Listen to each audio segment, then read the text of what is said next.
मैं 2000 मजदूरों को लेकर सड़क किनारे बंद होने की कगार पर पहुंचे एक लंच बॉक्स स्टॉल को इतना मशहूर बना चुका था कि वह वायरल हो गया। लेकिन उसने पलटकर यही कहना शुरू कर दिया कि हम मजदूर बहुत ज्यादा खाते हैं, इसलिए उसने खास तौर पर हमसे दोबारा चावल लेने का अलग चार्ज लेना शुरू कर दिया, जबकि बगल में नई खुली म्यूजिक एकेडमी के छात्रों को वही लंच बॉक्स पुराने दाम पर देता था। मैं उससे इस बात पर बहस करने गया, लेकिन उसने नफरत भरे अंदाज में कहा, एक ही 6 युआन के लंच बॉक्स हैं, लेकिन वे छात्र बहुत कम खाते हैं, उन पर आने वाला कॉस्ट तुम्हारे 1/3 से भी कम पड़ता है। तुम्हारा बिजनेस न भी करूं तो मुझे कोई फर्क नहीं पड़ता। मैं कुछ पल के लिए चुप रह गया। लगता है उसे अभी तक ये नहीं पता था कि सामने वाली डांस एकेडमी मेरी पत्नी चलाती है। पुराने झाव का लंच बॉक्स स्टॉल आसपास का इकलौता स्टॉल था। स्वाद भले ही सामान्य था, लेकिन खाना भरपूर मिलता था और चावल व सूप मुफ्त में दोबारा मिल जाते थे। मजदूरों के लिए पैसा कमाना आसान नहीं होता, इसलिए वे स्वाद की परवाह नहीं करते थे। इसी वजह से मैं पिछले 3 सालों से सभी मजदूरों को यही खाना खिला रहा था। उस दिन दोपहर का काम खत्म करके मैं अपने साथियों के साथ स्टॉल की ओर जा रहा था कि सामने से खाना खाकर लौट रहे कुछ मजदूरों ने मुझे रोक लिया। इंजीनियर लिन, लंच बॉक्स स्टॉल ने नया नियम बना दिया है, अब दोबारा चावल लेने पर 2 युआन देने पड़ेंगे। मुझे हैरानी हुई। शुरू में मैंने इस स्टॉल को अपनी बेटी के स्कूल के पास देखा था, तब यहाँ मुश्किल से कोई ग्राहक आता था। जब मैं इसे निर्माण स्थल के पास लेकर आया तभी इसका बिजनेस चल पड़ा। अब नए इलाके में निर्माण स्थल के लंच बॉक्स की बात होती है तो हर कोई पुराने झाव के स्टॉल को ही जानता है। निर्माण स्थल से उसे अच्छी खासी कमाई होने लगी थी, इसलिए उसने खुद कहा था कि मजदूरों के लिए चावल और सूप दोबारा बिल्कुल मुफ्त रहेंगे। फिर अब अचानक पैसे क्यों लिए जा रहे हैं? मुझे यकीन नहीं हुआ तो उस मजदूर ने उंगली से इशारा करते हुए कहा, इंजीनियर लिन, खुद जाकर देख लीजिए, वहाँ बोर्ड भी लगा दिया गया है। मैं पास गया तो देखा कि सचमुच पुराने झाव ने खाने के बर्तनों के पास एक नोटिस बोर्ड लगा रखा था, जिस पर लिखा था, दोबारा चावल लेने का चार्ज 2 युआन। तभी उसने एक बड़ा चावल परोसने वाला चम्मच उठाया और उस बोर्ड पर जोर जोर से ठठक मारते हुए बोला, तुम लोगों की आंखें खराब तो नहीं है? अगर नहीं है तो साफ साफ पढ़ लो, दोबारा चावल चाहिए तो पहले पैसे दो। मुझे बहुत बुरा लगा, क्योंकि ये पहली बार नहीं था जब उसने लंच बॉक्स की क्वालिटी घटाई थी। सच कहूं तो उसके खाने का स्वाद कभी खास नहीं था, लेकिन मेज पर हमेशा उसकी पत्नी के हाथ की बनी एक तीखी चिली सॉस रखी रहती थी। वह इतनी नमकीन और तीखी होती थी कि खाने का मजा 2 गुना हो जाता था। मजदूर पूरे दिन मेहनत करते थे, इसलिए उन्हें शरीर में नमक की जरूरत होती थी और सभी उस चिली सॉस को बहुत पसंद करते थे। लेकिन 2 महीने पहले अचानक वह चिली सॉस मेज से गायब हो गई। मैंने पुराने झाव से पूछा तो उसने तिरछी नजर से मेरी तरफ देखा और बोला, चिली सॉस होने से तुम लोग 2 कटोरी चावल ज्यादा खा जाते हो, इससे मेरा नुकसान होता है, इसलिए अब इसे नहीं रखा जाएगा। उसकी पत्नी समझदार थी, उसने तुरंत अपने पति का हाथ पकड़कर मुझे शांति से समझाया, छोटे लिन, बात वैसी नहीं है। जिस खास मिर्च से यह चिली सॉस बनती थी वह अब मिल नहीं रही है और दूसरी मिर्च से उसका स्वाद नहीं आता, इसलिए हमने इसे बनाना ही बंद कर दिया। मैं जानता था कि असली बात वही थी जो पुराने झाव ने कही थी, लेकिन मैंने कुछ नहीं कहा। आखिर शुरुआत में सिर्फ लंच बॉक्स देने की बात हुई थी, चिली सॉस देना कोई शर्त नहीं थी, इसलिए मैंने बात वहीं खत्म कर दी। लेकिन कई मजदूर आपस में शिकायत करने लगे। पहले चिली सॉस बंद हुई और अब दोबारा चावल लेने पर भी पैसे लगने लगे। मैंने मजदूरों के लिए एक बार फिर बात करने की सोची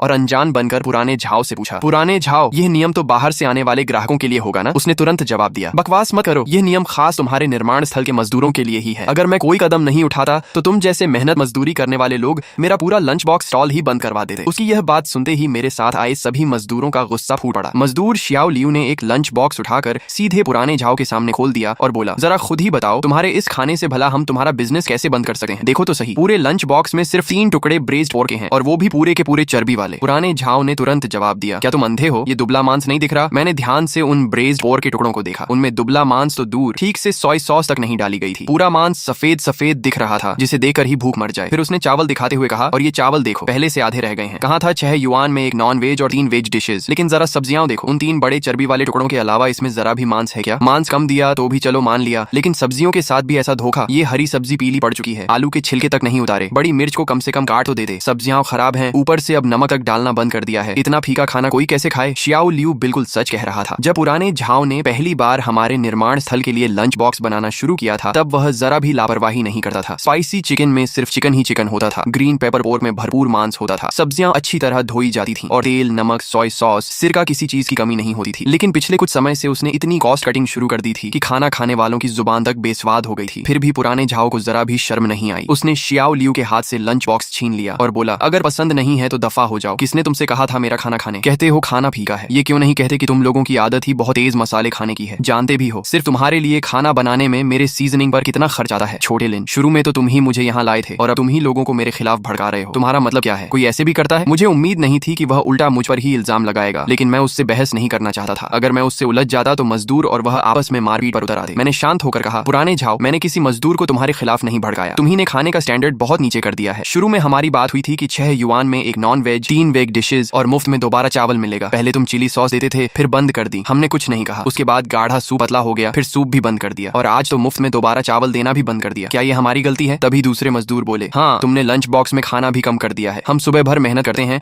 और तुम इतना सा खाना देते हो, इससे हमारा पेट कैसे भरेगा? पुराने झाव गुस्से से चिल्लाए चिल्लाया, तुम लोग सब गरीब और भूखे भूत हो क्या? जितना भी खाना दूं तुम्हारा पेट नहीं भरता। उसकी पत्नी ने देखा कि वह बहुत बुरी बातें कर रहा है तो जल्दी से उसे रोकने आई, लेकिन उसने उसे झटक दिया और कमर पर हाथ रखकर बोला, मैं क्यों ना बोलूं? तुम जैसे मजदूर बस फायदा उठाना जानते हो। पता चल गया कि 6 युआन में पेट भर खाना मिलता है तो जानवरों की तरह टूट पड़ते हो। तभी एक मजदूर चिल्लाया, बकवास मत कर, कौन तुम्हारी इस एक वक्त की रोटी का मोहताज है? अगर हमारे इंजीनियर लिन ने तुम्हारे पूरे परिवार की हालत देकर मदद न की होती तो कौन तुम्हारा ये बेकार खाना खाने आता? अब जब बिजनेस चल पड़ा है तो एहसान ही भूल गए। तुम दोनों पति पत्नी सच में एहसान फरामोश हो। मुझे वह दिन याद आ गया जब मैं अपनी बेटी के स्कूल के पास पुराने झाव से मिला था। उसके कपड़े फटे हुए थे और चेहरा चिंता से भरा था। बातों बातों में पता चला कि उसके माता पिता बिस्तर पर पड़े हैं। बड़ा बेटा हाई स्कूल में पढ़ता है और छोटी बेटी मिडिल स्कूल में। उसकी हालत पर तरस खाकर मैंने उसके 20 लंच बॉक्स खरीदकर मजदूरों को छकने के लिए दिए। उस समय सभी मजदूर अपना खाना घर से लाते थे जो बहुत झंझट भरा था। गर्मियों में खाना खराब हो जाता था और सर्दियों में जम जाता था। जब सबने सुना कि 6 युआन में पेट भर खाना मिलेगा तो सब खुश हो गए और उसी दिन से पुराने झाव ने निर्माण स्थल के लिए लंच बॉक्स बनाना शुरू कर दिया। लेकिन सिर्फ 3 साल में ही उसका मन बदल गया। जब मैंने देखा कि मजदूर हाथ उठाने वाले हैं तो मैं तुरंत उनके सामने आ गया। ये लोग सालों से निर्माण स्थल पर काम करते थे। उनके हाथों में बहुत ताकत थी। अगर किसी को गंभीर चोट लग जाती तो बड़ी मुसीबत हो जाती। मैंने कुछ शांत मजदूरों की मदद से गुस्से में भरे लोगों को पीछे किया और फिर शांत होकर पुराने झाव से पूछा, पुराने झाव, मैं भी घर का राशन खरीदा हूँ। मुझे अंदाजा है कि चाहे हमारे मजदूर थोड़ा ज्यादा खाते हों, फिर भी हर लंच बॉक्स पर तुम्हें कम से कम 3 युआन का फायदा होता है। हमारे यहाँ 2000 से ज्यादा मजदूर खाना खाते हैं। अगर तुम हमारा बिजनेस छोड़ दोगे तो हर महीने लगभग 20,000 युआन का नुकसान होगा। पुराने झाव हंसकर बोला, मैं तुमसे सच नहीं छिपाऊंगा। मैं जानबूझकर तुम्हारे खाने का स्टैंडर्ड घटा रहा था क्योंकि मैं तुम्हारा बिजनेस करना ही नहीं चाहता। सामने वाला स्कूल देखा, वहाँ 600 से ज्यादा छात्र हैं। वे अपनी फिगर बनाए रखने के लिए बहुत कम खाते हैं और ऊपर से कम तेल, कम नमक और कम सीजनिंग की मांग करते हैं। सिर्फ सीजनिंग का खर्च ही हर महीने काफी बच जाता है। वही 6 युआन का लंच बॉक्स उन्हें देने में मेरी कॉस्ट तुम्हारे मुकाबले 1/4 से भी कम आती है। इसलिए तुम्हारा बिजनेस न करूं तो भी मुझे कोई फर्क नहीं पड़ता। वैसे भी हमने कोई कॉन्ट्रैक्ट नहीं किया है। उसकी बात सही थी। लंच बॉक्स खाना पूरी तरह लोगों की अपनी मर्जी थी और हम उस पर भरोसा करते थे, इसलिए कभी कॉन्ट्रैक्ट नहीं किया। लेकिन सामने वाले स्कूल की तरफ देखकर मुझे मन ही मन हंसी आ गई क्योंकि वह डांस अकेडमी मेरी पत्नी की थी। स्कूल में अपना कैफेटेरिया बन चुका था, बस रेनोवेशन पूरा नहीं हुआ था, इसलिए फिलहाल छात्रों को बाहर खाना पड़ रहा था। कुछ बच्चे घर से खाना लाते थे और बाकी मजबूरी में पुराने झाव के यहाँ खाते थे। लेकिन कल ही मेरी पत्नी ने बताया था कि सिर्फ 1 हफ्ते बाद कैफेटेरिया शुरू हो जाएगा। ये सोचकर मैंने एक लंबी सांस ली और कहा, ठीक है पुराने झाव, अगर तुम हमारा बिजनेस नहीं करना चाहते तो आज के बाद हम कहीं और खाना खा लेंगे। ये सुनते ही उसकी पत्नी घबरा गई और मुझे रोकने लगी। वह अभी भी हमारी वजह से होने वाली कमाई छोड़ना नहीं चाहती थी, लेकिन पुराने झाव ने उसे डांटे हुए कहा, चुप रह बेवकूफ औरत, इस लड़के की बातों में मत आ। कई किलोमीटर तक सिर्फ हमारा ही लंच बॉक्स स्टॉल है। बाकी जो कुछ रेस्टोरेंट हैं वहाँ एक कटोरी साधारण नूडल्स भी 18 युआन की मिलती है। क्या तुम्हें लगता है ये मजदूर इतना महंगा खाना खाएंगे? आखिर में इन्हें फिर अपना खाना घर से लाना पड़ेगा और जब तंग आकर दोबारा मेरे पास आएंगे तब यह लंच बॉक्स 6 युआन का नहीं मिलेगा, कम से कम 18 युआन दूंगा। उसका घमंडी चेहरा देखकर मुझे घिन आने लगी। मैं बाकी मजदूरों को लेकर वहाँ से जाने लगा। तभी उसने पीछे से चिल्लाकर कहा, रुको, अभी तुमने इतना हंगामा किया कि सारे मजदूर चले गए। मैंने जो इतने सारे लंच बॉक्स तैयार किए हैं अब तुम्हें सब खरीदने होंगे। मैंने कहा, हम क्यों खरीदें, हमने तय कर लिया है कि अब यहाँ नहीं खाएंगे। वह बोला, लेकिन खाना तो मैं बना चुका हूँ, इसमें मेरा पैसा लगा है। मैंने शांत स्वर में कहा, पुराने झाव, अब तुम ही ज्यादा जबरदस्ती कर रहे हो। अभी थोड़ी देर पहले तुमने खुद कहा था कि हमारे बीच कोई कॉन्ट्रैक्ट नहीं है और तुम हमारा बिजनेस नहीं करना चाहते, फिर अब जबरदस्ती हमें ये लंच बॉक्स क्यों बेच रहे हो? पुराने झाव ने कहा, मैंने कहा था कि तुम्हारा बिजनेस नहीं करूंगा, लेकिन वह कल से होगा। आज का खाना तो मैं पहले ही तैयार कर चुका हूँ। तुम लोगों ने पहले से कोई सूचना भी नहीं दी। अब इतने सारे लंच बॉक्स बच गए हैं, उनका मैं क्या करूँ? मैंने कहा, ठीक है, पहले यह बताओ कि कुल कितने लंच बॉक्स बचे हैं। शियाओ लियू तुरंत बोला, इंजीनियर लिन, आप इसकी इस गंदी आदत को बढ़ावा मत दीजिए, ये साफ साफ हम लोगों को परेशान कर रहा है। शियाओ लियू सही कह रहा था। पिछले 3 सालों में पुराने झाव ने इतना पैसा कमाया था कि अब वह पहले वाला गरीब और डरा सहमा इंसान नहीं रहा था जो कुछ युआन के लिए परेशान रहता था और सबसे दबकर बात करता था। अब उसने नया घर खरीद लिया था, एक नई कार भी ले ली थी। वह और उसकी पत्नी दोनों पहले से काफी मोटे हो गए थे और उनकी आवाज में भी घमंड साफ झलकने लगा था। पहले लोग उसे तंग करते थे, लेकिन अब जब कोई उसे नहीं सताता तो उसने दूसरों को सताना शुरू कर दिया था। मैंने शियाओ लियू को हाथ से इशारा किया कि वह चुप रहे। उधर पुराने झाव बचे हुए लंच बॉक्स गिनते हुए घमंडी मुस्कान के साथ खड़ा था, मानो उसे बहुत बड़ी जीत मिल गई हो। क्योंकि कुछ मजदूर पहले ही खाना खा चुके थे, इसलिए उसके पास कुल 62 लंच बॉक्स बचे थे। 6 युआन प्रति लंच बॉक्स के हिसाब से मैंने उसी समय उसे 372 युआन ट्रांसफर कर दिए। तभी वह बोला, बाकी बचे पैसे भी दो। मैंने पूछा, क्यों? वह बोला, क्यों नहीं, पिछले 3 साल में इन्होंने जितनी चिली सॉस खाई है उसकी कीमत ही 6 युआन से कहीं ज्यादा है। एक पैसा भी कम नहीं करूंगा। तुम जैसे लोगों को सबक सिखाना जरूरी है, नहीं तो हमेशा दूसरों का फायदा उठाने की सोचते रहोगे। उसकी झूठ को सच और सच को झूठ बनाने वाली बातें सुनकर मुझे उससे बहस करने का मन ही नहीं हुआ। मैं कुछ मजदूरों के साथ लंच बॉक्स उठाकर वापस निर्माण स्थल पर लौट आया। तभी सामने वाली डांस अकेडमी से लगभग 10-15 छात्र बाहर आए। वे अपनी अपनी कक्षा की तरफ से लंच बॉक्स लेने आए थे और हर किसी के हाथ में करीब 10-10 लंच बॉक्स थे। पुराने झाव ने उनका मुस्कुराकर स्वागत किया और थोड़ी ही देर में 400 से ज्यादा लंच बॉक्स बेच दिए। जब स्टॉल पर बहुत कम लंच बॉक्स बचे तो उसने अपना मोबाइल निकाला, पूरे स्टॉल का वीडियो बनाया और सोशल मीडिया तकिया पर डालकर शेखी बघाड़ते हुए लिखा, पुराने झाव का 6 युआन वाला लंच बॉक्स, भरपूर खाना, आज का सारा माल बिक चुका है, अब कोई बेकार में यहाँ मत आए। मैं लंच बॉक्स लेकर निर्माण स्थल पहुंचा और शियाओ लियू से कहा कि जिन मजदूरों ने अभी तक खाना नहीं खाया है उन्हें बुला लाए। मैंने कहा, आज का खाना मेरी तरफ से है, सब लोग खुलकर खाओ। तभी एक मजदूर बोला, क्या सच में इस खाने की कीमत 6 युआन है? पुराने झाव तो लोगों को देकर खाना परोसता है, छात्रों को देखते ही उसके चेहरे पर कैसी मुस्कान आ जाती है। दूसरा बोला, अरे इसलिए क्योंकि उन्हीं से उसे ज्यादा फायदा होता है। तुमने छात्रों के लंच बॉक्स में देखा भी था क्या? मुश्किल से 1-2 चम्मच चावल, थोड़ी सी सब्जी, थोड़े से आलू और ब्रेस्ड पोर्क का टुकड़ा भी नहीं, सिर्फ कुछ टोफू के टुकड़े। तीसरा बोला, फिर भी छात्र खरीद लेते हैं? किसी ने जवाब दिया, वे सभी डांस सीखते हैं, उन्हें अपनी फिगर बनाए रखनी होती है, उनके लिए ऐसा खाना ही सही है। ये सुनकर शियाओ लियू को सारी बात समझ में आ गई और वह बोला, तो असली बेवकूफ तो वे छात्र हैं। सभी मजदूर बारी बारी से पुराने झाव की शिकायतें करते रहे। मैं उनकी बातें सुनते हुए वीचैट ग्रुप में एक संदेश भेजा कि कल से सभी मजदूर अपना खाना साथ लेकर आए। अगले दिन सुबह अंधेरा रहते ही मैं उठ गया। निर्माण स्थल पर 7 बजे काम शुरू होना था, इसलिए मैं 6:30 बजे ही प्रोजेक्ट ऑफिस पहुंच गया। वहां मैंने कंप्यूटर पर एक नोटिस टाइप किया, उसे 2 बार पढ़कर भाषा और भी विनम्र बना दी। उसमें लिखा था कि आज से निर्माण स्थल की तरफ से पुराने झाव के लंच बॉक्स नहीं मंगवाए जाएंगे। अब से सभी मजदूरों का दोपहर का खाना एक प्रोफेशनल केटरिंग कंपनी उपलब्ध कराएगी। ये कंपनी मैंने अचानक नहीं ढूंढी थी। पिछले महीने एक केटरिंग बिजनेस चलाने वाला मालिक निर्माण स्थल पर अपना पैम्फलेट देकर गया था। कल रात मैंने वही पैम्फलेट निकाल कर देखा और आज सुबह उसे मिलने बुला लिया। उसका उपनाम झो था। वह करीब 30-35 साल की महिला थी और पिछले 5 साल से निर्माण स्थलों पर ग्रुप केटरिंग का काम कर रही थी। उसके पास बिजनेस लाइसेंस भी था और फूड सेफ्टी लाइसेंस भी। मैंने उससे करीब आधे घंटे तक बात की। उसने कहा कि 7 युआन में एक लंच बॉक्स मिलेगा जिसमें 3 non veg dishes, 2 veg dishes और भरपेट चावल होंगे। हर दिन ठीक 11:30 बजे खाना निर्माण स्थल के मुख्य गेट पर पहुंचा दिया जाएगा। उसने हिसाब लगाकर कहा कि 7 युआन में मुनाफा बहुत कम रहेगा, लेकिन अगर रोज 2000 लंच बॉक्स का ऑर्डर मिले तो वह काम कर सकती है। मैंने कहा कि निर्माण स्थल हर लंच बॉक्स पर 1 युआन की सब्सिडी देगा। यह सुनते ही उसने बिना सोचे कहा, ठीक है, मैं कल से ही डिलीवरी शुरू कर दूंगी। उसके जाने के बाद मैंने निर्माण स्थल के ग्रुप में नया नोटिस भेज दिया। संदेश भेजते ही पूरा ग्रुप संदेशों से भर गया। सबसे पहले शियाओ लियू ने लिखा, इंजीनियर लिन, यह बदलाव बहुत पहले कर देना चाहिए था। उसके बाद लगातार संदेश आने लगे। कोई पुराने झाव को गालियां दे रहा था, कोई कह रहा था कि उसका लंच बॉक्स तो सुअरों के खाने से भी खराब था। फिर किसी ने पूछा, नए लंच बॉक्स में सच में मांस मिलेगा ना? मैंने मुस्कुराकर सिर्फ इतना जवाब दिया, 3 नॉन वेज डिशेज और 2 वेज डिशेज, कल खुद देकर फैसला कर लेना। मैंने जवाब दिया, कल खुद देख लेना। और उसके बाद बॉस जो द्वारा भेजी गई सैंपल फोटो भी ग्रुप में भेज दी। फोटो में एक बिल्कुल standard construction site lunch box था। सफेद चावल भरपूर मात्रा में थे, ऊपर braised chicken, stir fried pork slices और एक फ्राइड एग रखा था। साथ में स्टर फ्राइड कैबेज और स्ट्यूड पोटैटोस थे। सब्जियों का रंग ताजा था और मांस भी असली मांस था। फोटो देखते ही ग्रुप 2 सेकंड के लिए बिल्कुल शांत हो गया। फिर अचानक संदेशों की बाढ़ आ गई। किसी ने लार टपकाने वाला इमोजी भेजा, किसी ने लिखा, इसे कहते हैं असली लंच बॉक्स, तो किसी ने सीधे पूछ लिया, क्या कल से ही खाना मिलेगा? मैंने सिर्फ एक शब्द लिखा, हाँ। उसी दोपहर मैंने निर्माण स्थल के अलग अलग हिस्सों के सभी फोरमैन से संपर्क किया और उन्हें हर मजदूर तक यह खबर पहुंचाने को कहा। कई बुजुर्ग मजदूर मोबाइल ज्यादा इस्तेमाल नहीं करते थे, इसलिए उन्हें जाकर बताना जरूरी था। तभी फोरमैन लाओ झांग मेरे पास आया और बोला, इंजीनियर लिन, क्या पुराने झाव को भी इस बारे में बता दें? मैंने सिर हिलाकर कहा, जरूरत नहीं। उसने खुद कहा था कि वह हमारा बिजनेस नहीं करना चाहता, तो अब हमें भी उसके पीछे जाने की जरूरत नहीं। लाओ झांग मुस्कुराया, सही है, उसने खुद अपने पैरों पर कुल्हाड़ी मारी है। उसी रात मैंने अपनी पत्नी को फोन किया और पूछा कि स्कूल की तरफ से नोटिस जारी हो गया या नहीं। उसने कहा, हाँ, पेरेंट्स ग्रुप में सूचना भेज दी गई है। सोमवार से स्कूल का कैफेटेरिया आधिकारिक रूप से शुरू हो जाएगा और बाहर का कोई भी खाना स्कूल के अंदर लाना मना होगा। मैंने कहा, तुमने मेहनत की। उसने मुस्कुराकर कहा, तुमने भी। फोन रखने के बाद मैंने मोबाइल तकिए के पास रख दिया। कमरे में बाकी मजदूर अगले दिन मिलने वाले नए लंच बॉक्स की बातें कर रहे थे। कोई पूछ रहा था कि ब्रेज चिकन का स्वाद कैसा होगा,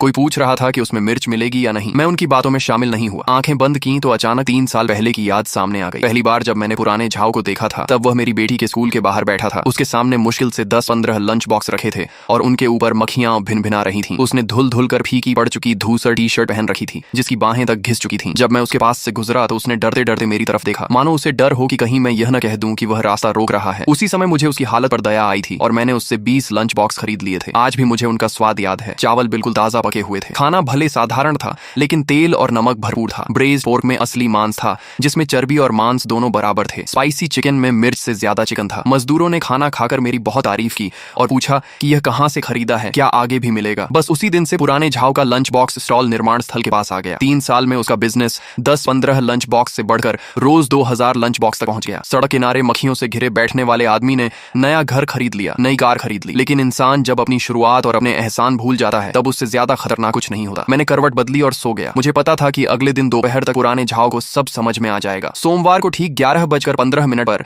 बॉस जो की डिलीवरी ट्रक समय पर निर्माण स्थल के मुख्य गेट पर आकर रुकी। 2 बड़े ट्रक थे जिन पर उसकी कंपनी का नाम लिखा था। सफेद यूनिफॉर्म और मास्क पहने 4 डिलीवरी स्टाफ उतरकर बड़ी फुर्ती से इंसुलेटेड फूड बॉक्सेस नीचे उतारने लगे और उन्हें कतार में लगा दिया। मैंने पास जाकर देखा, हर लंच बॉक्स पारदर्शी प्लास्टिक के ढक्कन से बंद था। अंदर का खाना बिल्कुल वैसा ही था जैसा फोटो में दिखाया गया था। सफेद चावल से भाप निकल रही थी, ब्रेज्ड चिकन का रंग गहरा था और स्टर फ्राइड पोर्क स्लाइसेस में हरी शिमला मिर्च साफ दिखाई दे रही थी। जैसे ही 11:30 बजे काम बदलने की सीटी बजी, चारों तरफ से मजदूर खाने के लिए आने लगे। डिलीवरी ट्रक देकर सब तेजी से आगे बढ़े, लेकिन लाइन में किसी ने धक्का नहीं दिया। सब आराम से अपनी बारी का इंतजार करते रहे। किसी ने आवाज लगाई, इंजीनियर लिन आइए खाना खाइए। मैंने भी एक लंच बॉक्स लिया और वहीं बैठकर खाने लगा। चावल बिल्कुल सही पके थे, सब्जियों में नमक भी ठीक था। ब्रेज्ड चिकन इतनी अच्छी तरह पका था कि चॉपस्टिक लगाते ही हड्डी से अलग हो गया। 2000 लंच बॉक्स सिर्फ 40 मिनट में खत्म हो गए। बॉस जो के लोग खाली इंसुलेटेड बॉक्सेस समेटकर ट्रक में रखकर चले गए। पूरा काम तेज, साफ और व्यवस्थित था। खाना खत्म करके मैंने खाली डिब्बा कूड़ेदान में फेंका और सड़क की तरफ देखा। पुराने झाव का स्टॉल निर्माण स्थल से करीब 300 मीटर दूर था। यहाँ से उसका सनशेड टेंट दिखाई दे रहा था, लेकिन आज उस टेंट के नीचे बिल्कुल सन्नाटा था। न कोई मजदूर लाइन में खड़ा था और न कोई हाथ में लंच बॉक्स लिए आता जाता दिखाई दे रहा था। मैं वापस काम पर लौट आया। दोपहर करीब 3 बजे लाओ झांग मेरे पास आया। उसके चेहरे पर हल्की मुस्कान थी। वह बोला, इंजीनियर लिन, पता है पुराने झाव का क्या हाल हुआ? मैंने कहा, नहीं। वह बोला, वह दोपहर में 1 घंटे से ज्यादा इंतजार करता रहा, लेकिन एक भी मजदूर उसके पास नहीं गया। पहले तो उसे लगा कि सब लोग नाराज हैं। फिर उसने मुझे फोन करके पूछा कि क्या हुआ। मैंने उसे सब सच बता दिया। फोन पर वह काफी देर तक चुप रहा। बाद में उसने इंजीनियर ली और इंजीनियर चेन को भी फोन किया। इंजीनियर ली ने साफ कह दिया, इंजीनियर लिन ने कहा है कि तुम्हारा खाना बहुत हाई स्टैंडर्ड का है, हम जैसे साधारण लोग उसे खरीद नहीं सकते, इसलिए आगे हमें फोन मत करना। मैंने सिर्फ इतना कहा, समझ गया। लाओ झांग के जाने के बाद मैं फिर काम देखने लगा। दोपहर का काम तीसरी इमारत की कंक्रीट कास्टिंग का था, इसलिए मुझे वहीं खड़ा रहना पड़ा। धूप बहुत तेज थी और कंक्रीट मिक्सर ट्रक की आवाज लगातार गूंज रही थी। शाम को काम खत्म होने पर शियाओ लियू दौड़ता हुआ आया और बोला, इंजीनियर लिन, मैं अभी पुराने झाव के स्टॉल के पास से आया हूँ। वह अभी भी वहीं बैठा है। उसके सामने लंच बॉक्स का बड़ा ढेर लगा है, उन पर मक्खियां भिनभिना रही हैं। वह प्लास्टिक की कुर्सी पर बैठा बस उन्हें देख रहा था। उसके पूरे कपड़े पसीने से भीग चुके थे। मैंने बस सिर हिलाया। फिर उसने धीरे से पूछा, इंजीनियर लिन, क्या सामने वाले स्कूल के छात्र भी अब उसके पास नहीं जा रहे? मैंने जवाब दिया, स्कूल का कैफेटेरिया खुल गया है, इसलिए छात्र अब वहाँ क्यों जाएंगे? शियाओ लियू बोला, जो हुआ सही हुआ। मैं अपना सेफ्टी हेलमेट उठाकर कमरे की तरफ चल पड़ा। निर्माण स्थल के गेट से निकलते समय मैंने एक बार फिर पुराने झाव के स्टॉल की तरफ देखा। सनशेड टेंट अब भी वहीं था। नीचे एक अकेली परछाई प्लास्टिक की कुर्सी पर बैठी थी। सामने मेज पर शायद वही बचे हुए लंच बॉक्स रखे थे। जून की गर्मी में दोपहर का बना खाना शाम तक निश्चित ही खराब हो चुका होगा। मुझे पुराने झाव की वही बात याद आई जिसमें वह घमंड से कहता था कि रोज सिर्फ खाना तैयार करने में ही उसे 2 घंटे पहले उठना पड़ता है। 2000 लंच बॉक्स के लिए कम से कम 150 किलो चावल पकाने पड़ते हैं, ढेर सारी सब्जियां काटनी पड़ती हैं और ऊपर से डांस एकेडमी के 600 लंच बॉक्स अलग। आज यह सब उसके सिर पर ही रह गया था। उसके अपने हिसाब से सिर्फ खाने का सामान ही कई हजार युआन का नुकसान करा चुका था, लेकिन न मुझे कोई खुशी हुई और न ही उस पर दया आई। बस यही लगा कि यह सब कितना बेकार था। कोई इंसान अपनी अच्छी भली जिंदगी को खुद अपने हाथों से कैसे बर्बाद कर सकता है। उधर कमरे में मजदूर फिर खाने की बातें कर रहे थे। कोई कह रहा था कि आज जैसा ब्रेज्ड चिकन उसने बाहर कभी नहीं खाया। कोई कह रहा था कि स्टर फ्राइड पोर्क स्लाइसेस तो उसकी पत्नी से भी अच्छे बने थे। बातों बातों में फिर पुराने झाव का जिक्र आ गया। तभी एक उम्रदराज मजदूर ने गहरी सांस भरते हुए कहा, पुराना झाव असल में वह आदमी। में अफसोस होता है, अगर शुरुआत में वह इतना लालची न बनता तो 2000 लंच बॉक्स का बिजनेस पूरे प्रोजेक्ट के खत्म होने तक आराम से चलता और वह आसानी से लाखों युआन कमा सकता था। दूसरा मजदूर बोला, वह उन्हीं लोगों में से है जिन्हें इज्जत देना भी बेकार होता है। पैसा कमाते समय उसे कभी याद नहीं रहा कि किसने उसकी मदद की थी, लेकिन अब जब नुकसान हो रहा है तो बचता रहा है। देख लेना, 2-4 दिन में वह खुद इंजीनियर लिन के पास मदद मांगने आएगा। मैंने कोई जवाब नहीं दिया, बस करवट बदलकर दीवार की तरफ मुंह कर लिया। टीन की दीवार पर एक छिपकली बिल्कुल चुपचाप बैठी थी। उसका पेट धीरे धीरे ऊपर नीचे हो रहा था। पुराने झाव ने 3 दिन तक किसी तरह हिम्मत बनाए रखी। इन 3 दिनों में वह रोज समय पर अपना स्टॉल लगाता रहा। पहले उसने 2000 लंच बॉक्स तैयार किए, फिर 500, उसके बाद 200 और आखिर में सिर्फ कुछ दर्जन लंच बॉक्स। लेकिन हर शाम उसे बचे हुए सारे लंच बॉक्स सड़क किनारे रखे कूड़ेदान में फेंकने पड़ते थे। चौथे दिन दोपहर में प्रोजेक्ट ऑफिस की मीटिंग के लिए जा रहा था। निर्माण स्थल के मुख्य गेट से गुजरते समय मैंने दूर से देखा कि पुराना झाव अपने स्टॉल के सामने खड़ा होकर गर्दन लंबी करके निर्माण स्थल की तरफ देख रहा था। उसके पास उसकी पत्नी भी खड़ी थी और दोनों किसी बात पर बहस कर रहे थे। मैं बिना रुके आगे निकल गया। दोपहर की मीटिंग खत्म होने के बाद लाओ झांग मेरे पास आया और बोला, पुराना झाव आज डांस एकेडमी भी गया था। मैं रुक गया। लाओ झांग ने बताया, दोपहर में वह कुछ लंच बॉक्स लेकर स्कूल के गेट पर गया था। वह छात्रों को खाना बेचना चाहता था, लेकिन सिक्योरिटी गार्ड ने उसे अंदर नहीं जाने दिया। वह गेट पर आधे घंटे से ज्यादा खड़ा रहा। बाद में कुछ छात्र बाहर निकले। उन्होंने उसके लंच बॉक्स देखे और सिर हिला दिया। एक छात्र ने उससे कहा, हमारे प्रिंसिपल ने आदेश दिया है कि अब से सिर्फ स्कूल के कैफेटेरिया का खाना ही खाया जाएगा। पुराने झाव ने पूछा, प्रिंसिपल कौन है? छात्र ने जवाब दिया, उनका सरनेम लिन है। ये सुनकर मेरा दिल एक पल के लिए रुक सा गया, लेकिन मैंने चेहरे पर कोई भाव नहीं आने दिया। लाओ झांग आगे बोला। इसके बाद पुराना झाव गेट पर बहस करने लगा। वह पूछ रहा था कि छात्रों को उसका लंच बॉक्स खरीदने से क्यों रोका जा रहा है। सिक्योरिटी गार्ड ने उसकी बातों पर ध्यान ही नहीं दिया। वह वहीं खड़ा रहा। फिर स्कूल का एक एडमिनिस्ट्रेटिव डायरेक्टर बाहर आया और उसने पुराने झाव से कहा कि यह स्कूल का नियम है, बाहर का बिना लाइसेंस और बिना फूड सेफ्टी परमिट वाला खाना स्कूल के अंदर नहीं लाया जा सकता। अगर उसके पास बिजनेस लाइसेंस और फूड सेफ्टी परमिट है तो वह स्कूल की आधिकारिक प्रोक्योरमेंट प्रोसेस के जरिए आवेदन कर सकता है। लेकिन पुराने झाव के पास इनमें से कुछ भी नहीं था। उसका पूरा बिजनेस शुरू से आखिर तक सिर्फ सड़क किनारे का एक अस्थायी स्टॉल था। उसका कोई स्थायी शॉप तक नहीं था। लाओ झांग ने कहा। आखिर में पुराना झाव सिर झुकाकर वहां से चला गया। उसके हाथ में वही कुछ लंच बॉक्स थे जो वह बेच नहीं पाया था। 5वां दिन शुक्रवार था। शाम को काम खत्म होने के बाद मैं अपनी पत्नी को लेने स्कूल स्कूल गया। हर शुक्रवार उसकी रात 9 बजे तक एडवांस डांस क्लास होती थी, इसलिए मैं हमेशा 5:30 बजे पहुंचकर उसके ऑफिस में उसका इंतजार करता था। जब मैं कार लेकर स्कूल के सामने पहुंचा तो मैंने पुराने झाओ को देखा। वह स्कूल के सामने सड़क के किनारे बैठा था। उसके पास एक फोम बॉक्स रखा था जिसका ढक्कन खुला हुआ था। अंदर कुछ लंच बॉक्स रखे थे। वह सिर झुकाकर अपना मोबाइल देख रहा था और डूबते सूरज की लाल रोशनी उसके चेहरे पर पड़ रही थी। मैंने कार पार की, नीचे उतरा, आगे की सीट से अपनी पत्नी के लिए लाया हुआ थर्मोस कप निकाला और हाथ में लेकर स्कूल के गेट की तरफ बढ़ गया। तभी पुराने झाओ ने सिर उठाया। पहले उसकी नजर मेरी कार पर गई, फिर मुझ पर। उसकी आंखें पहले सिकुड़ी और फिर धीरे धीरे पूरी खुल गई। उसने मुझे पहचान लिया था, लेकिन शायद उसे कभी यह अंदाजा नहीं था कि मेरा इस कार से कोई संबंध हो सकता है। उसकी नजरें बार बार मेरे और कार के बीच घूमती रहीं। उसने मुंह खोला लेकिन कुछ बोल नहीं पाया। तभी स्कूल का गेट खुला और मेरी पत्नी मुस्कुराते हुए बाहर आई। पुराने झाओ तुरंत खड़ा हो गया। उसकी नजर मेरी पत्नी पर टिक गई। वह कई बार स्कूल के गेट पर आ चुका था, इसलिए उसने नोटिस बोर्ड पर लगी प्रिंसिपल की तस्वीर जरूर देखी होगी। उसने फिर से मुंह खोला। इस बार उसका गला हल्का सा हिला। मैंने अपनी पत्नी के कंधे पर हाथ रखा और उसके साथ स्कूल के अंदर चल पड़ा। तभी पीछे से पुराने झाओ ने कांपती आवाज में पुकारा, इंजीनियर लिन। उसकी आवाज ऐसी लग रही थी जैसे गले में कुछ अटक गया हो। मैंने पीछे मुड़कर नहीं देखा। मैं और मेरी पत्नी स्कूल के अंदर चले गए। पीछे सिक्योरिटी गार्ड ने लोहे का गेट बंद कर दिया। लोहे का गेट जोर से बंद होने की आवाज के साथ पुराने झाओ की आवाज बाहर ही रह गई। हम दोनों ऑफिस बिल्डिंग की तरफ बढ़ते गए। खेल के मैदान के पास पहुंचकर मैंने एक बार पीछे मुड़कर गेट की तरफ देखा। लोहे की सलाखों के बीच से पुराना झाओ अभी भी सड़क के उस पार खड़ा दिखाई दे रहा था। उसका एक हाथ फोम बॉक्स पर रखा था और वह बिल्कुल पत्थर की मूर्ति की तरह वहीं खड़ा था। मैंने फिर नजर हटा ली। सूरज अब बहुत नीचे आ चुका था। उसकी रोशनी में मैदान की सफेद लाइनें चमक रही थीं और दूर डांस क्लासरूम से पियानो की आवाज आ रही थी। मैं ऑफिस बिल्डिंग के नीचे पत्थर की बेंच पर बैठ गया, थर्मोस कप अपने पास रख दिया और मोबाइल निकाल कर देखा। निर्माण स्थल के ग्रुप में किसी ने एक फोटो भेजी थी। फोटो में पुराने झाओ का स्टॉल दिखाई दे रहा था। उसका फोम बॉक्स उल्टा पड़ा था। सारे लंच बॉक्स जमीन पर बिखरे हुए थे और पुराना झाओ वहीं बैठा दोनों हाथों से अपना सिर पकड़े हुए था। फोटो के नीचे सिर्फ एक ही लाइन लिखी थी, पुराना झाओ पूरी तरह टूट चुका है। मैंने मोबाइल वापस जेब में रख दिया। पत्थर की बेंच थोड़ी हिली तो मैं बैठने का तरीका बदलकर फिर शांत बैठ गया। दूर से पियानो की धुन अब भी सुनाई दे रही थी। एक धुन खत्म होती और दूसरी शुरू हो जाती। पूरे वीकेंड में निर्माण स्थल नहीं गया और घर पर अपनी बेटी के साथ समय बिताया। सोमवार सुबह जैसे ही मैं प्रोजेक्ट ऑफिस पहुंचा, शियाओ लियू दौड़ता हुआ आया और अपना मोबाइल मेरे चेहरे के सामने कर दिया। स्क्रीन पर एक लाइव स्ट्रीम रिप्ले चल रहा था। उसमें पुराने झाओ की पत्नी अपने स्टॉल के पीछे बैठी थी। उसकी आंखें लाल थीं और वह रोते हुए कैमरे से कह रही थी, मैं और मेरे पति सुबह से रात तक मेहनत करके लंच बॉक्स बनाते हैं ताकि पास के निर्माण स्थल के मजदूरों को सस्ता दोपहर का खाना मिल सके। लेकिन उन मजदूरों ने 3 साल तक हमारा खाना खाया, फिर खाने में कमी निकालकर सब एक साथ आना बंद कर दिया। अब वे हर जगह हमारी बुराई कर रहे हैं। हमारा बिजनेस पूरी तरह बंद हो गया है। घर में बूढ़े माता पिता बिस्तर पर पड़े हैं, 2 बच्चे पढ़ाई कर रहे हैं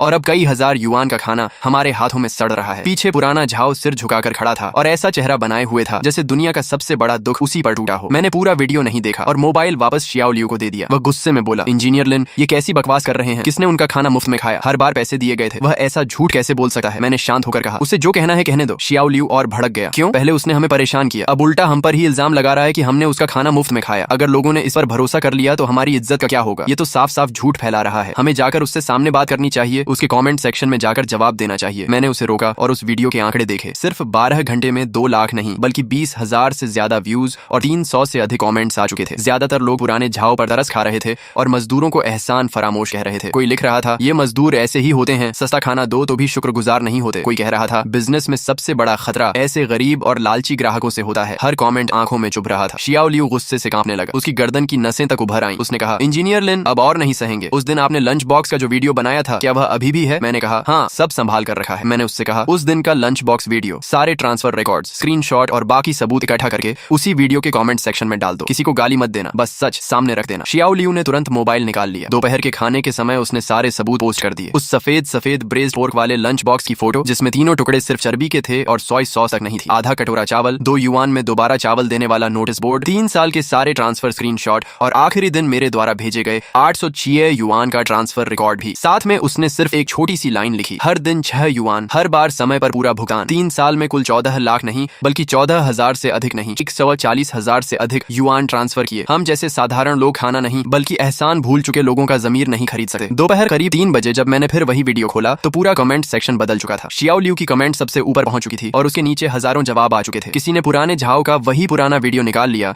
जिसमें वह अपने स्टॉल पर खड़े होकर गर्व से कह रहा था, आज के सारे लंच बॉक्स बिक गए, अब कोई बेकार में मत आना। लोगों ने दोनों वीडियो साथ रखकर तुलना की। एक तरफ वह अपने शानदार बिजनेस का दिखावा कर रहा था और दूसरी तरफ कह रहा था कि मजदूरों ने उसका खाना मुफ्त में खाया। दोनों बातें एक दूसरे के बिल्कुल उलट थीं। किसी ने उसी चर्बी वाले लंच बॉक्स की फोटो डालकर लिखा, ऐसा ब्रेस्ड पोर्क तो कुत्ता भी सूंघ कर छोड़ दे, फिर भी 6 युआन लेते हो। किसी ने हिसाब लगाया कि दोबारा चावल के 2 युआन अलग लेने से 2000 मजदूरों से रोज 4000 युआन अतिरिक्त कमाए जाते थे। फिर पूछ रहा था, आखिर किसका शोषण हो रहा था? किसी ने पुराने झाओ के पुराने पुराने वीडियोस भी निकाल लिए। एक में वह नई कार के सामने खड़ा हंस रहा था और दूसरे में अपने नए घर का वीडियो दिखा रहा था। शाम तक लोगों की राय पूरी तरह बदल चुकी थी। पुराने झाओ की पत्नी वाला वीडियो रिपोर्ट होकर हटा दिया गया, लेकिन उसके स्क्रीनशॉट और दोबारा अपलोड किए गए वीडियोस पूरे इलाके में फैल चुके थे। अब पुराना झाओ आसपास के कई निर्माण स्थलों के ग्रुप में मजाक का विषय बन चुका था। सिर्फ हमारे ही नहीं, बगल के 2 और निर्माण स्थलों के मजदूर भी उसी चर्बी वाले ब्रेज पोर्क लंच बॉक्स की फोटो एक दूसरे को भेज रहे थे। किसी ने तो मजाक में एक तुकबंदी भी बना दी, पुराने झाओ का खाना सफेद सफेद, 3 चर्बी के टुकड़े, किसी को नहीं भेज। रात करीब 9 बजे पुराने झाओ का फोन आया। मैंने स्क्रीन पर उसका नंबर 6-7 बार बजने दिया, लेकिन उठाया नहीं। उसने दोबारा फोन किया, तब भी नहीं उठाया। तीसरी बार मैंने सीधे रिजेक्ट कर दिया। थोड़ी देर बाद एक मैसेज आया, छोटे लिन, कृपया वे वीडियोस हटवा दो, मुझसे गलती हो गई। मैं मजदूरों से माफी मांग लूंगा। उनसे कहो कि इंटरनेट पर मेरे बारे में लिखना बंद कर दें, मेरा बिजनेस सच में खत्म हो जाएगा। मैंने मैसेज पढ़कर मोबाइल बेड साइड टेबल पर रख दिया। बाहर रात के कीड़ों की आवाज आ रही थी और हवा से टीन की छत गूंज रही थी। मैं आंखें बंद करके सो गया। अगले पूरे हफ्ते पुराने झाओ का स्टॉल पूरी तरह सुनसान रहा। सिर्फ मजदूर और छात्र ही नहीं, बल्कि पहले आने वाले सामान्य ग्राहक भी आना बंद कर चुके थे। इंटरनेट पर फैले स्क्रीनशॉट और वीडियोस ने उसकी पूरी बदनामी कर दी थी। कुछ लोग तो सिर्फ उसका स्टॉल देखने और फोटो खींचने आते थे और लिखते थे, आओ मशहूर बेईमान लंच बॉक्स स्टॉल देखो। मजबूर होकर पुराने झाओ ने पहले कीमत 5 युआन कर दी, कोई नहीं आया। फिर 4.5 युआन कर दी, तब भी कोई नहीं आया। आखिर उसने कीमत घटाकर 4 युआन कर दी और वही पुरानी चिली सॉस की बोतल भी फिर से मेज पर रख दी। उसने स्टॉल के सामने लाल कागज पर अपने हाथ से एक नया बोर्ड लिखा, 4 युआन का lunch box, 1 non veg, 3 veg dishes, मुफ्त में दोबारा चावल और सूप, साथ में घर की बनी चिली सॉस। उसकी लिखावट टेढ़ी मेढ़ी थी, साफ पता चलता था कि उसने खुद लिखा है। उधर हमारे मजदूर रोज 7 युआन वाले 3 नॉन वेज और 2 वेज डिशेज वाले लंच बॉक्स खाते हुए उसके स्टॉल के सामने से गुजरते। कुछ लोग रुकर उसे देखते भी थे। एक दिन दोपहर में शियाओ लियू अपना लंच बॉक्स लेकर वहां से गुजरा। उसने ढक्कन खोलकर पुराने झाओ को दिखाया और हंसते हुए बोला, पुराने झाओ जरा देखो, इसमें चिकन लेग भी है और पोर्क रिब्स भी। फिर मुस्कुराकर बोला, और हाँ, तुम्हारे ब्रेज पोर्क में अब दुबला मांस आने लगा या अभी भी सिर्फ चर्बी ही मिलती है? अगर दुबला मांस नहीं है तो हम तो नहीं खाएंगे। उसने अपना चेहरा दूसरी तरफ फेर लिया। उसके स्टॉल पर अब भी कई दर्जन लंच बॉक्स रखे थे। इंसुलेटेड कवर के नीचे से भाप बाहर निकल रही थी। चिली सॉस की बोतल सबसे सामने रखी हुई थी, लेकिन फिर भी एक भी ग्राहक नहीं आ रहा था। मैं उसके पास से गुजरा, लेकिन न रुका और न ही उसकी तरफ देखा। फिर भी मेरी नजर के किनारे से मैंने देखा कि वह ठीक वैसे ही बैठी थी जैसे 3 साल पहले बैठा करती थी, कंधे सिकुड़े हुए, दोनों हाथ घुटनों पर रखे हुए। उसका चेहरा सनशेड की छाया में छिपा हुआ था, इसलिए उसका भाव साफ दिखाई नहीं दे रहा था। उसी शाम पुराने झाओ और उसकी पत्नी के बीच स्टॉल पर झगड़ा हो गया। मैंने अपनी आंखों से नहीं देखा, बाद में मजदूरों से सुना। उन्होंने बताया कि पुराने झाओ की पत्नी ने गुस्से में स्टॉल पर रखा एक बड़ा बर्तन उठाकर जमीन पर पटक दिया, जो चकनाचूर हो गया। वह लगातार चिल्ला रही थी, तुझे बस पैसे ही दिखाई देते हैं, तूने मेहनत मजदूरी करने वालों को हमेशा नीची नजर से देखा। 2000 लोगों का बिजनेस था, तूने एक पल में छोड़ दिया। बहुत बड़ा आदमी बन गया है ना? इंजीनियर लिन ने दिल से तेरी मदद की, तुझे इतना बड़ा बिजनेस दिलाया और तूने उन्हीं के साथ ऐसा व्यवहार किया। अब देख, कई हजार युआन का सारा खाना सड़ गया। अब भर इसकी भरपाई किस चीज से करेगा? पुराना झाओ एक तरफ खड़ा था। उसने कई बार मुंह खोला जैसे कुछ कहना चाहता हो, लेकिन हर बार चुप रह गया। आखिर में दोनों पति पत्नी बिना कुछ बोले स्टॉल समेटने लगे। जो भी लंच बॉक्स नहीं बिके थे उन्हें उठाकर कूड़ेदान में फेंक दिया गया। यहाँ तक कि चिली सॉस की बोतल भी पुराने झाओ ने उठाकर जमीन पर पटक दी। लाल चिली सॉस चारों तरफ फैल गई और जमीन पर ऐसा लग रहा था मानो खून बिखरा हो। जब मजदूर मुझे यह सब बता रहे थे, तब मैं कमरे में बर्तन धो रहा था। मुझे पता था कि पुराना झाओ अब ज्यादा दिन नहीं टिक पाएगा। हर दिन स्टॉल लगाने में उसका खर्च कम नहीं था। चावल, सब्जियां, मांस, सीजनिंग,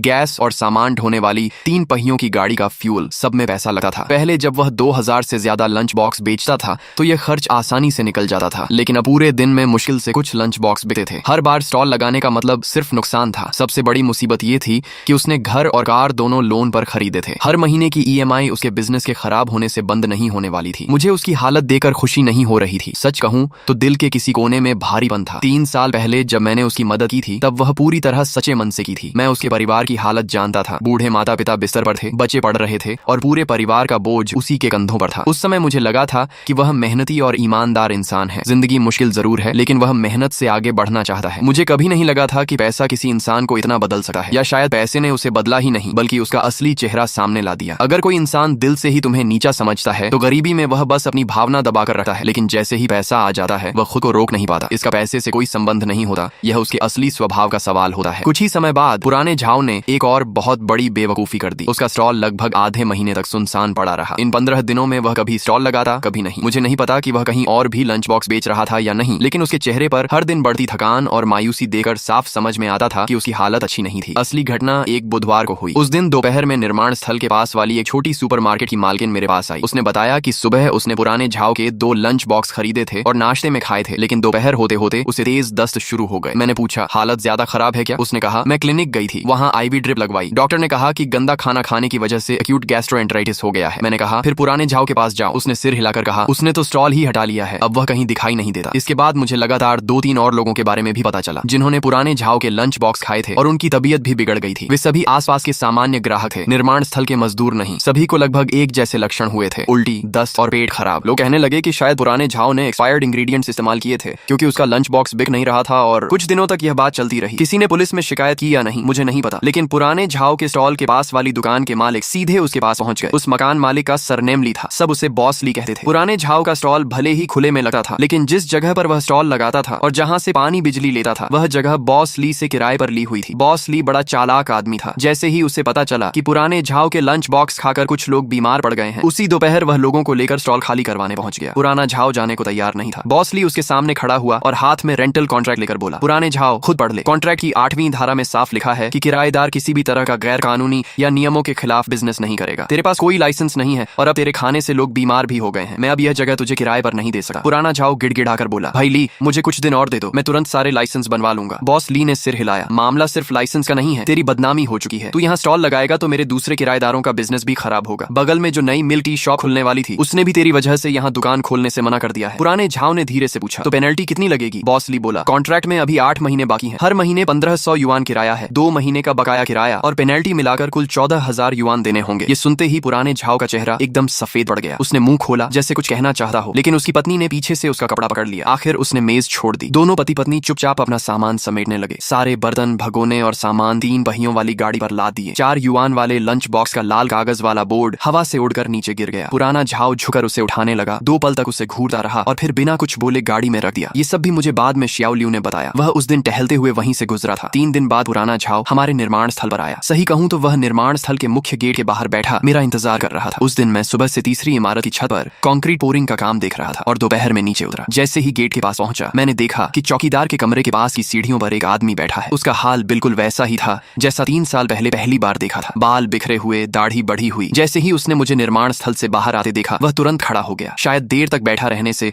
उसके पैर सुन्न हो गए थे। वह लड़खड़ाया और लगभग गिर ही पड़ा। उसने चौकीदार की दीवार पकड़कर खुद को संभाला और मेरी तरफ बढ़ा, लेकिन 2 कदम चलकर रुक गया। अब उसमें आगे आने की हिम्मत नहीं थी। मैं वहीं खड़ा रहा। उसके होंठ कांप रहे थे और आंखें लाल हो चुकी थीं। वह कांपती आवाज में बोला, छोटे लिन, मुझे अपनी गलती का एहसास हो गया है। मैंने शांत होकर पूछा, पुराने झाव, अब यहाँ क्यों आए हो? वह लगभग रोते हुए बोला, छोटे लिन, मजदूर भाइयों से कहो कि फिर से मेरे यहाँ खाना खाने आ जाए। मैं अब कोई अतिरिक्त पैसे नहीं लूंगा। लंच बॉक्स 5 युआन में दूंगा, नहीं 4 युआन में भी दे दूंगा। चिली सॉस जितनी चाहे मिलेगी। दोबारा चावल और सूप भी बिल्कुल मुफ्त होगा। तुम जो कहोगे मैं वही करूंगा। मैंने उसकी तरफ देखकर कहा, पुराने झाव, 3 साल पहले मैंने तेरी मदद इसलिए की थी क्योंकि मुझे लगा था कि तू मेहनती इंसान है, लेकिन जैसे ही तेरे पास पैसा आया तू अपनी जड़ें ही भूल गया। जिन लोगों के पसीने से तूने पैसा कमाया तूने उन्हीं को नीची नजर से देखना शुरू कर दिया। याद है तूने उन्हें गरीब और भूखा कहा था। तूने कहा था कि मेहनत मजदूरी करने वाले सिर्फ फायदा उठाना जानते हैं। तूने खुद कहा था कि 6 युआन में छात्रों का लंच बॉक्स बनाना हमारे मुकाबले सिर्फ 1/4 खर्च में पड़ता है और हमारा बिजनेस न करना ही बेहतर है। मैं थोड़ा रुका और फिर बोला, पुराने झाव, ये कटोरा तू खुद ही संभाल नहीं पाया। आज जो कुछ हुआ है उसकी वजह मैं नहीं, तू खुद है। इसके बाद की बातें मुझे धीरे धीरे दूसरों से पता चली। पुराने झाव ने अपना नया घर बेच दिया। उसने वह घर 60 लाख नहीं बल्कि लगभग 60,000 अधिक वान युएन में खरीदा था और लोन अब भी 1 साल भी पूरा नहीं हुआ था। जल्दी बेचने की मजबूरी में एजेंट ने कीमत बहुत कम लगवाई। आखिरकार घर 48 लाख, कहानी के अनुसार 4.8 लाख युआन में बिक गया। लोन और बाकी सारे चार्जेस काटने के बाद उसके हाथ में 10 लाख नहीं बल्कि 10,000, कहानी के अनुसार 10 वान युएन से भी कम ही बचे। उसने अपनी कार भी बेच दी। सेकंड हैंड कार डीलर ने बहुत कम कीमत लगाई। उसकी पत्नी ने खूब झगड़ा किया, लेकिन आखिर में दोनों चुप हो गए। शायद बच्चों की वजह से, शायद इसलिए कि उनकी जिंदगी इस हालत तक पहुंच चुकी थी कि अब अलग होना भी आसान नहीं था। ये सारी बातें मुझे लाओ झांग ने बताई। वह निर्माण स्थल के आसपास के लोगों को अच्छी तरह जानता था, इसलिए हर खबर उसे मिल जाती थी। मैंने सब सुना और फिर अपनी रोजमर्रा की जिंदगी में लग गया। बॉस जो के लंच बॉक्स रोज समय पर आने लगे। मजदूर चैन से खाना खाते थे। कभी कभी कोई पुराने झाव का जिक्र कर देता, लेकिन बात वहीं खत्म हो जाती। अब कोई उसके लिए तरस भी नहीं खाता था और न ही कोई उसे गालियां देता था। समय के साथ इंटरनेट पर उसके सारे वीडियोस भी लोगों की यादों से गायब हो गए। पुराने झाव का नाम भी नई नई खबरों के बीच कहीं खो गया, जैसे नदी में फेंका गया एक छोटा पत्थर कुछ पल लहरें बनाकर हमेशा के लिए डूब जाता है। अगस्त में मुझे पता चला कि पुराने झाव का बड़ा बेटा पढ़ाई छोड़ चुका है। वह इस साल 12वीं में था। पुराने झाव हमेशा कहता था कि उसकी पढ़ाई अच्छी है, खासकर प्रैक्टिकल एग्जाम में वह हमेशा आगे रहता है और आराम से अच्छा कॉलेज मिल जाएगा। लेकिन अब घर की हालत ऐसी नहीं थी कि वह पढ़ाई जारी रख सके। ट्यूशन फी और बाकी खर्च मिलाकर हर साल 2-3 लाख नहीं बल्कि 2-3 वान युएन लगते थे और पुराना झाव अब वह पैसा नहीं जुटा सकता था। उसका नाम झाव लेई था। उम्र 18 साल। कद बहुत ऊंचा नहीं था लेकिन शरीर मजबूत था। मैंने उसे पहली बार तब देखा जब निर्माण स्थल पर अस्थायी मजदूरों की भर्ती हो रही थी। सितंबर की शुरुआत थी और मौसम अब भी गर्म था। मैं प्रोजेक्ट डिपार्टमेंट के बाहर सामान आने की सूची देख रहा था। तभी शियाओ लियू एक लड़के को लेकर आया। मैंने सिर उठाकर देखा। एक दुबला पतला जवान लड़का उसके पीछे खड़ा था। धूप से उसका रंग थोड़ा सांवला पड़ गया था, लेकिन साफ दिख रहा था कि असल असल में उसका रंग गोरा है। उसने पुरानी स्पोर्ट्स जैकेट पहन रखी थी और उसकी पैंट के घुटने पर बड़ा सा चीरा था। उसने अपनी आईडी कार्ड मेरे सामने बढ़ाई। मैंने लेकर देखा, नाम झावले, जन्म वर्ष 2006। उसी पल मुझे सब समझ में आ गया। वह धीरे से बोला, मैं कोई भी काम कर लूंगा, ईंट उठाना हो या सीमेंट ढोना, सब कर लूंगा। मैंने कहा, मुझे पता है कि तुम्हारा पिता कौन है। उसने तुरंत सिर झुकाकर जवाब दिया, मेरे पिता की गलती उनकी है, मैं सिर्फ काम करना चाहता हूँ। मैंने पूछा, निर्माण स्थल का काम बहुत कठिन होता है, पहले कभी किया है? वह अपने कपड़ों का किनारा मरोड़ रहा था। उसकी उंगलियों के जोड़ बहुत खुरदरे थे, वे किसी छात्र के हाथ नहीं लगते थे। मुझे याद आया कि जब पुराना झाओ अच्छा इंसान था, तब यही लड़का छुट्टियों में उसके साथ काम करता था, सब्जियां ढोता था, मांस काटता था